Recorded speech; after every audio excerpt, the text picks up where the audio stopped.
Hi friends, it's Tuesday evening.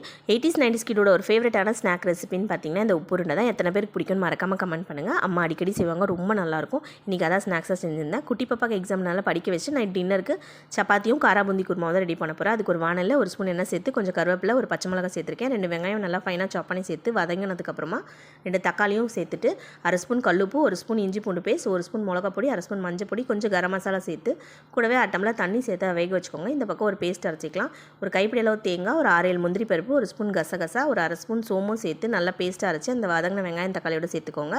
இப்போ குருமாக்கு தேவையான அளவு தண்ணி சேர்த்து அது ஒரு 5 நிமிஷம் கொதிச்சோன்னே அடுப்பு ஆஃப் பண்ணிவிட்டு ஒரு கப் காரா பூந்தி சேர்த்துட்டு கொஞ்சம் கொத்தமல்லியும் தூவி க்ளோஸ் பண்ணி வச்சுருங்க. சூப்பரான ஒரு காரா பூந்தி குருமா ரெடி ஆகிடும். சப்பாத்திக்கு மாவு நல்லா திரட்டிட்டு கொஞ்சமாக எண்ணெய் அப்ளை பண்ணிவிட்டு இந்த மாதிரி கோன் ஷேப்பில் செஞ்சு பாருங்கள். சூப்பர் சாஃப்ட்டாக வரும் சப்பாத்தி உங்களுக்கு. இதுதான் என் பொண்ணு டைமண்ட் சப்பாத்தின்னு சொல்லுவாள். இப்போ பாருங்கள், அடுப்பில் போட்டோன்னே எவ்வளோ நல்லா உப்புது பாருங்கள். இந்த மாதிரி உப்பி வந்தாவே உங்களுக்கு சப்பாத்தி நல்லா சாஃப்ட்டாக வரும். அவ்வளோதான், சூப்பராக டின்னர் சாப்பிட்டு முடிச்சாச்சு. இந்த வீடியோ பிடிச்சதா லைக் பண்ணி